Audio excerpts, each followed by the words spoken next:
అందరూ. Hope you people are doing good. మేమైతే మా కొలీగ్ సెల్వి వెడ్డింగ్కి చెన్నై చెంగల్పట్టు వెళ్ళాము. చెంగల్పట్టు నుంచి కాంచీపురం జస్ట్ 40 కిలోమీటర్స్, 1 అవర్ పట్టిద్ది. అంత దూరం వెళ్ళి అమ్మని దర్శించుకోకుండా ఉంటామా? సో వెడ్డింగ్ అయిన next day early morning 5:30 to 6 మధ్యలో మేము కాంచీపురానికి అయితే స్టార్ట్ అయిపోయాము. మోస్ట్లీ 60 to 70% ఆఫ్ భక్తులు తిరుపతి నుంచి కాంచీపురం వచ్చి దర్శించుకుంటారంట. తిరుపతి నుంచి కాంచీపురం జస్ట్ 110 కిలోమీటర్స్, 3 hours పట్టిద్ది. మేమైతే బస్ స్టాప్కి రీచ్ అయిపోయాము. మనకి బస్ స్టాప్ సరౌండింగ్స్లోనే చాలా రూమ్స్ అవైలబుల్ ఉంటాయి, హోటల్స్, లాడ్జెస్, ఇంకా ట్రస్ట్ వాళ్ళు ప్రొవైడ్ చేసే శ్రీ కంచి కామకోటి వారి రూమ్స్ కూడా ఉంటాయి. మీరు ఆన్లైన్ బుకింగ్ చేసుకోవచ్చు, ఈ నెంబర్ యూస్ చేసుకొని, ఎల్స్ అక్కడికి వెళ్ళి కూడా డైరెక్ట్ తీసుకోవచ్చు అనమాట. బస్ స్టాప్ నుంచి టెంపుల్కి మనకి జస్ట్ 1.5 కిలోమీటర్స్ ఉంటుంది, వాకబుల్ డిస్టెన్సే.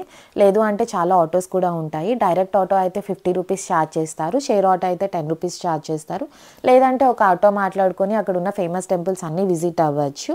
లేదు నడుస్తా ఓపిక ఉంది అనుకుంటే మంచిగా గూగుల్ మ్యాప్స్ హెల్ప్ తీసుకొని, లోకల్ పీపుల్ హెల్ప్ తీసుకొని చుట్టూ సరౌండింగ్స్ చూసుకుంటూ ఇంకా చిన్న చిన్న టెంపుల్స్ కూడా ఉంటాయి ఆన్ ది వే, అవి కూడా చూసుకొని టెంపుల్ దగ్గరకు అయితే రీచ్ అయిపోవచ్చు అండి. మనకి కాంచీపురానికి ఒక నిక్నేమ్ కూడా ఉంది, సిటీ ఆఫ్ 1000 టెంపుల్స్ అని. ఎస్ అండి, కాంచీపురంలో 1000+ టెంపుల్స్ ఉండేవంట. వాటిలో చాలా మటుకి ధ్వంసం అయిపోయినప్పటికీ కూడా ఇంకా 100+ టెంపుల్స్ ఉన్నాయంట. అన్నిటికీ స్థల పురాణం కలిగిన టెంపుల్సే, అంటే రీజనల్ హిస్టరీ కలిగిన టెంపుల్సే. వీటిలో మెయిన్గా 3 టెంపుల్స్ అయితే పక్కా విజిట్ అవ్వాలండి. అందులో కంచి కామాక్షి అమ్మన్ టెంపుల్, ఏకంబరేశ్వర టెంపుల్, శివకంచి అని కూడా అంటారు, ఇంకా వరదరాజుల టెంపుల్, బంగారు బల్లి వెండి బల్లి ఉండే టెంపుల్ అనమాట. మెయిన్గా గుర్తుపెట్టుకోవాల్సింది ఏంటి అంటే ఇక్కడ అన్ని టెంపుల్స్ 12 to 4 మధ్యలో క్లోజ్ ఉంటాయి. మనం ఫైనల్గా అయితే టెంపుల్కి రీచ్ అయిపోయాము. సో లోపలికి వెళ్ళగానే ఆపోజిట్లో, ఎంట్రన్స్కి ఆపోజిట్లో క్యూ ఉంటుంది. లెఫ్ట్ సైడ్ ఏమో మనకి ధ్వజస్తంభం, బలిపీఠం, ఇంకా అమ్మవారి వాహనం కనిపిస్తోంది. అమ్మవారి వాహనం సింహం ఒక కాలు పైకి ఎత్తి యుద్ధానికి సిద్ధం అన్నట్టు సూచిస్తున్నట్టు కనిపిస్తూ ఉంటుందన్నమాట.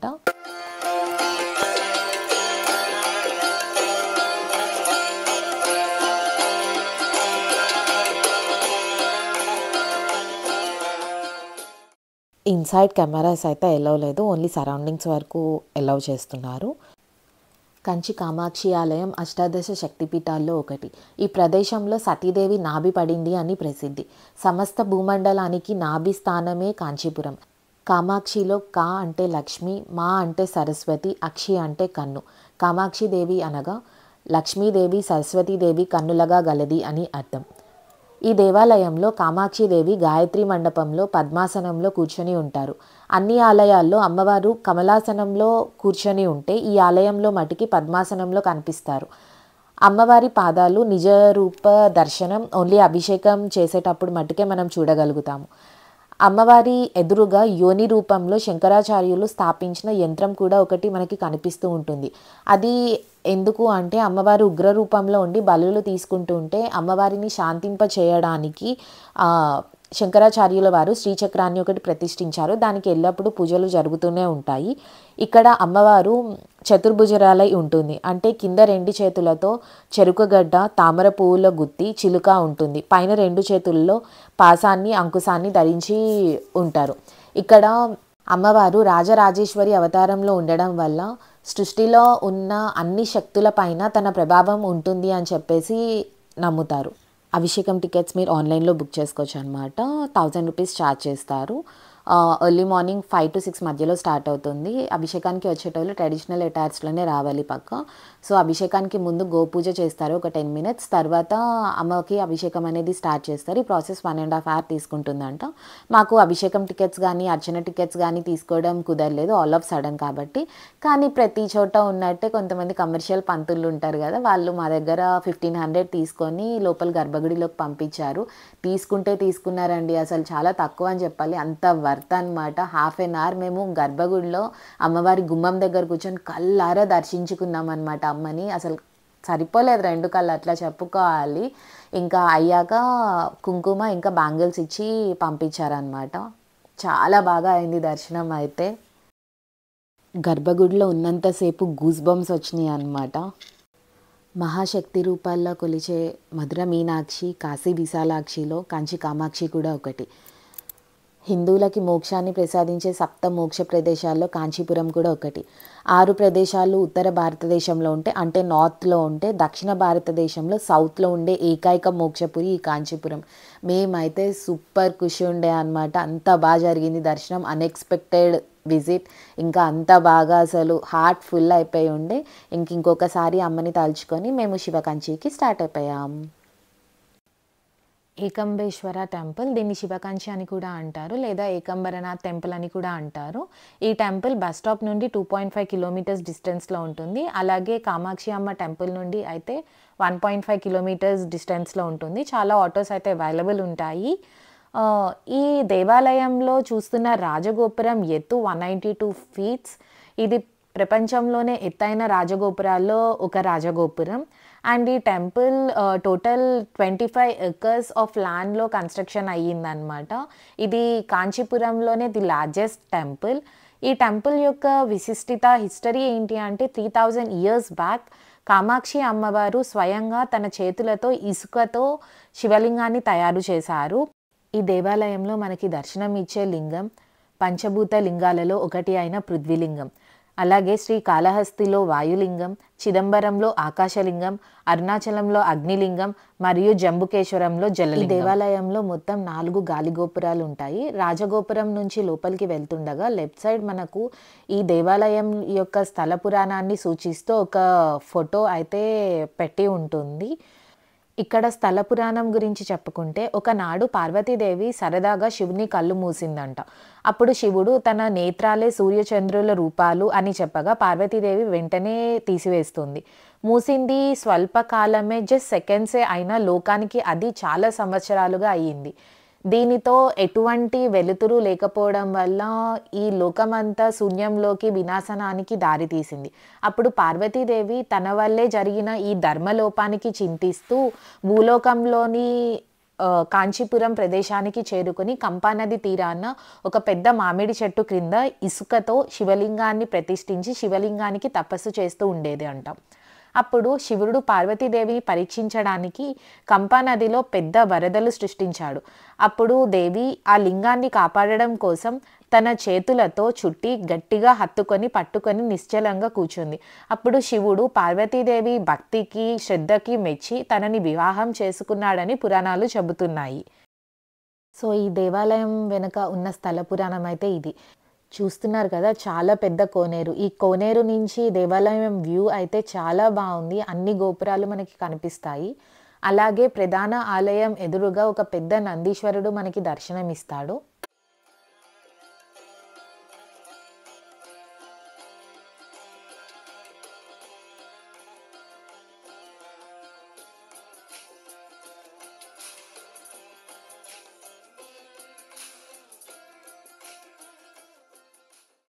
ఇలా లోపలికి వచ్చాక మనకి ఎదురుగుండా కనిపిస్తున్నదే గర్భగుడి.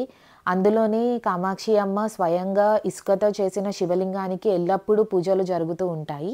ఈ శివలింగం కోన్ షేప్లో, పిరమిడ్ షేప్లో ఎట్లా ఉంటుంది అట్లా ఉంటుందంట. ఇక్కడ ప్రత్యేకత ఏంటి అంటే వాటర్తో ఇక్కడ అభిషేకం చేయరు, ఓన్లీ తైలంతో అభిషేకం చేస్తారంట. కెమెరా అయితే ఇంకా ఎలా లేదు లోపలికి. గర్భగుడికి బయట లెఫ్ట్ సైడ్ మనకి ఒక గ్లాస్ ఫ్రేమ్స్లో ఒక పెద్ద మామిడి చెట్టు కాండం అయితే కనిపిస్తూ ఉంటుంది. ఇది 3500 ఇయర్స్ బ్యాక్ మామిడి చెట్టు. దీని ప్రత్యేకత ఏంటి అంటే ఈ చెట్టుకి 4 కొమ్మలకి 4 వేరే పండ్లు కాస్తాయి. అవి సంతానం లేని వాళ్ళు తింటే సంతానం కలుగుతుంది అని చెప్పేసి నమ్మకం. అమ్మవారు అదే చెట్టు కింద కూర్చొని తపస్సు చేశారంట. ఇప్పుడు మీరు చూస్తున్నది 1000 కాళ్ళ మండపం అని చెప్పేసి అంటారు.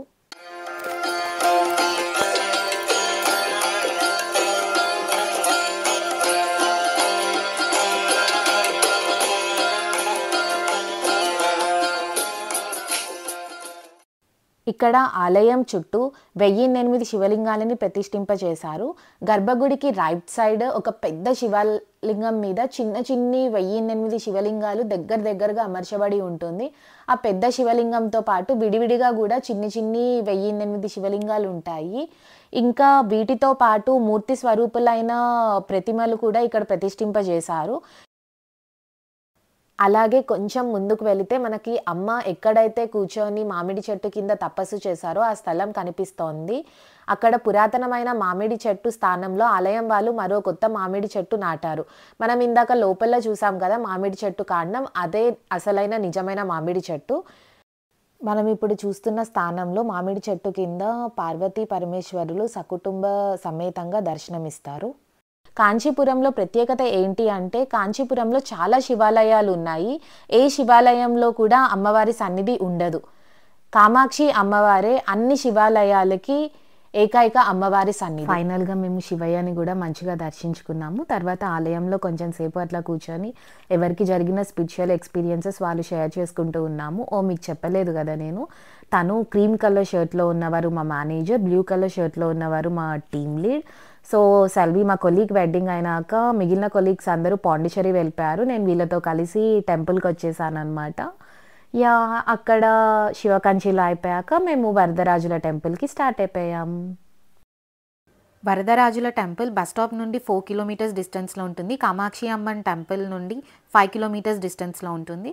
చాలా షేర్ ఆటోస్ అవైలబుల్ ఉంటాయి. షేర్ ఆటోస్ అయితే 20 రూపీస్ పర్ హెడ్ ఛార్జ్ చేస్తారు. డైరెక్ట్ ఆటో అయితే 100 రూపీస్ పర్ హెడ్ ఛార్జ్ చేస్తారు.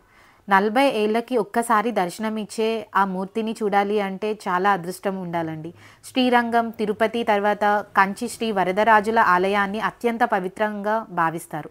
యుగాల నుండి ఉన్న చాలామంది మహానుభావులు బ్రహ్మ, గజరాజ గజేంద్రుడు, బృహస్పతి, ఆదిశేషుడు, అలవారులు, రామానుజాచార్యులు చాలామంది ఈ స్వామిని సేవించారని పురాణాలు మనకి చెబుతున్నాయి. ఈ ఆలయం యొక్క స్థల పురాణానికి వస్తే, సరస్వతీదేవి బ్రహ్మ మధ్య వచ్చిన గొడవ వల్ల ఆగ్రహించి కోపంతో భూలోకానికి వచ్చిన సృష్టికర్త బ్రహ్మ శ్రీ మహావిష్ణువు అనుగ్రహం కోసం యాగం చేయాలని తలపెట్టారు. కానీ ఆ యాగంలో సతీ సమేతంగా కూర్చోవాలని గాయత్రీదేవిని కూర్చోపెట్టుకొని యాగం ప్రారంభించారు. ఈ పరిస్థితికి కోపం తెచ్చుకున్న సరస్వతీదేవి నది రూపంలో ఉధృతంగా ప్రవహిస్తూ యాగాన్ని ఆపడానికి ప్రయత్నించగా శ్రీ మహావిష్ణువు అడ్డంగా శయనించి అంటే అడ్డుగా పనుకొని ప్రవాహాన్ని పక్కకి మళ్ళేలా చేశారు. బ్రహ్మ యాగాన్ని విజయవంతంగా పూర్తి చేసుకున్నాక శ్రీమన్నారాయణ దర్శనమిచ్చి భార్యాభర్తల మధ్య గొడవలు సహజం అని తెలిపి బ్రహ్మ సరస్వతులను కలిపారు. తరువాత చతుర్ముఖ బ్రహ్మ, మునులు అందరూ కలిసి స్వామిని ఇక్కడే స్థిర నివాసం ఏర్పరచుకోమని వేడుకునగా ఆ స్వామి ఇక్కడే కొలువు తీరారు. దేవశిల్పి విశ్వకర్మ బ్రహ్మ ఆజ్ఞాపించడంతో అతి చెట్టు కాండంతో శ్రీ వరదరాజుల విగ్రహాన్ని ప్రతిష్ఠించారు. 100 ఏళ్లకు పైగా ఆ స్వామి పూజలు అందుకున్నారు. అయితే 16వ శతాబ్దంలో మహమ్మదీయులు దండయాత్ర సమయంలో ఈ ఆలయం దోపిడీకి గురి అయింది. అయితే ఎంత ధనం దోచుకున్నా సరే శ్రీవారికి మటుకు ఎటువంటి ఇబ్బంది కలగకూడదని అక్కడ అందరూ కలిసి ఇప్పుడు మీరు చూస్తున్న ఆనంది పుష్కరిణిలో ఒక చిన్న మండపం కింద అడుగున స్వామి విగ్రహం వెండపెట్టెలో పెట్టి భద్రపరిచారు. పుష్కరిణిలో పెట్టిన విగ్రహం గురించి ఆనవాళ్లు తెలియక పోవడంతో గర్భాలయంలో మరో దివ్యమూర్తిని ప్రతిష్ఠించారు. కొన్ని ఏళ్లకు పుష్కరిణి ఎండిపోవడంతో భద్రపరిచిన మూలమూర్తి దర్శనమిచ్చారు. అన్ని ఏళ్లు నీళ్ళల్లో ఉన్న చెక్కు చెరగని ఈ మూర్తిని బయటకి తీసి 48 రోజులు పూజలు చేసి తిరిగి కోనేరు అడుగు భాగాన మళ్ళీ పెట్టేస్తారు. అలా ప్రతి 40 ఏళ్లకు ఒకసారి అతి వరదరాజులని బయటకు తీసి 48 రోజులు భక్తులకు దర్శనంని కలిగిస్తారు. 9 అడుగుల పొడవైన ఈ విగ్రహమూర్తి మొదట 38 రోజులు సేనభంగిమలోను చివరి 10 రోజులు నిలబడి దర్శనమిస్తారు. సో లాస్ట్గా మనకి వరదరాజుల స్వామి 2019 జూలై 1 టు ఆగస్ట్ 18 వరకు దర్శనమిచ్చారు. ఈ ఆలయంలో మనం అద్భుతమైన శిల్పికలను కూడా చూస్తామండి. చాలా అంటే చాలా మండపాలు ఉన్నాయి. బట్ ప్రత్యేకంగా పుష్కరిణికి పక్కన ఉన్న నూర్ మండపం అయితే తప్పకుండా చూడాల్సిందే. ఆ కార్వింగ్స్ అసలు ఓ మై గాడ్, అది మనకి చెప్పడానికి వర్ణించడానికి కూడా రాదు, చూసి తరించాల్సిందే. ఇక్కడ మీరు చూస్తున్న చైన్స్ కూడా అవి నేను ఫస్ట్ అయాన్తో చేశారేమో అనుకున్నా, బట్ కాదండి, అది స్టోన్తోనే వాళ్ళు అట్లా చెక్కారంట. దాన్ని బట్టే ఇక్కడ శిల్పకళ యొక్క నైపుణ్యం ఎంత గొప్పదో మనం చెప్పుకోవచ్చు. ఇంకా ఆలయం లోపల కూడా చాలా మండపాలు ఉంటాయి. మనం వరదరాజుల స్వామివారిని దర్శించుకున్న తర్వాత బంగారు బల్లి, వెండి బల్లిని కూడా దర్శించుకోవడానికి వెళ్ళొచ్చు. మనం వాటిని దర్శించుకోవడానికి వెళ్తూ వాటి యొక్క చరిత్ర కూడా తెలుసుకుందాం. గౌతమ మహర్షి దగ్గర 2 శిష్యులు ఉండేవారంట. వారు గురువుగారికి దేవతా అర్చనలకి కావాల్సిన పూజలు, పూలు, వాటర్ అరేంజ్ చేస్తూ ఉండేవారు. ఒకరోజు వాళ్ళు అరేంజ్ చేసిన వాటిలో ఒక బల్లి పడింది. ఆగ్రహించిన మహర్షి వారిని బల్లులుగా జీవించమని శపించారంట. తెలియక చేసిన తప్పుకి క్షమించమని వేడుకొనగా ఆయన వారిని అతిగిరి క్షేత్రం వెళ్ళి స్వామివారిని సేవించమని శాప విముక్తి మార్గం చెప్పారంట. కొంతకాలానికి వారు ఇంద్రుడు, చంద్రుడు, సూర్యుడు వారితో కలిసి శ్రీ వరదరాజుల పెరుమాళ్ దర్శనానికి వచ్చారు. వారి దర్శనంతో శిష్యులకు శాప విమోచనం లభించింది. నాటి నుండి వాటి రూపాలను ఇక్కడ ఏర్పరిచారు. వీటిని తాకిన వారి సమస్త దోషాలు, పాపాలు తొలగిపోయి ఆరోగ్యవంతులు అవుతారని గట్టి నమ్మకం. ఫైనల్గా అయితే దర్శనం అయిపోయింది. నేను కూడా బంగారు బల్లి, వెండి బల్లిని ముట్టుకున్నాను. మా మమ్మీ, డాడీ, అన్నయ్య మస్తు గుర్తొచ్చారు. ఎందుకంటే నార్మల్గా బల్లి టచ్ అయిన దోషం అని అంటారు కదా, వెళ్ళొచ్చిన వాళ్ళని పట్టుకుంటే కొంచెం దోషం తగ్గుతుంది అని చెప్పి అంటారు కదా. మా ఫ్యామిలీలో మా డాడీ ఒక్కళ్ళే వెళ్ళొచ్చుండే అనమాట.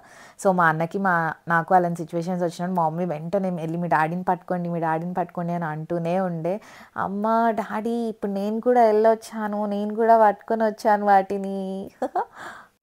సో మాకున్న తక్కువ టైంలో హాఫ్ డేలో 3 టెంపుల్స్ని కవర్ చేయగలిగాము. సో కొంచెం రష్ తక్కువ ఉండడం వల్ల మాకు వెంటనే దర్శనాలు అయిపోయినాయి.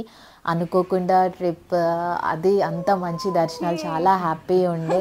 And I had a great time with those people, had great company, చాలా కేరింగ్గా చూసుకున్నారు. మంచి మెమరబుల్ ట్రిప్ అయ్యింది. ఏదో మర్చిపోతున్నామండి, ఏదో ఇన్కంప్లీట్ ఫీలింగ్. ఏంటి, టెంపుల్కి వచ్చినప్పుడు ప్రసాదం చాలా టేస్టీ ఉంది. My all time favourite pulihora. Yes, ఫైనల్గా అయితే వరదరాజుల దర్శనం ఇంకా బంగారుపల్లి, వెండి బల్లిని కూడా మేము దర్శించుకున్నాము. ఉన్న తక్కువ టైంలో మేమైతే చాలా బాగా యూటిలైజ్ చేసుకున్నాం అనమాట. ఫటాఫట్ దర్శనాలు అయినాయి, చాలా మంచిగా అయినాయి అవి కూడా. సో ఎస్ అండి, ఈ వ్లాగ్ కనుక మీకు నచ్చినట్లయితే please do like, share and subscribe. We need to rush, మాకు ట్రైన్ టైం అవుతుంది. సార్ శ్రీనివాస్ గారు, బాయ్ బాయ్. మీకే నా నెక్స్ట్ వీడియో. టాటా, టేక్ కేర్.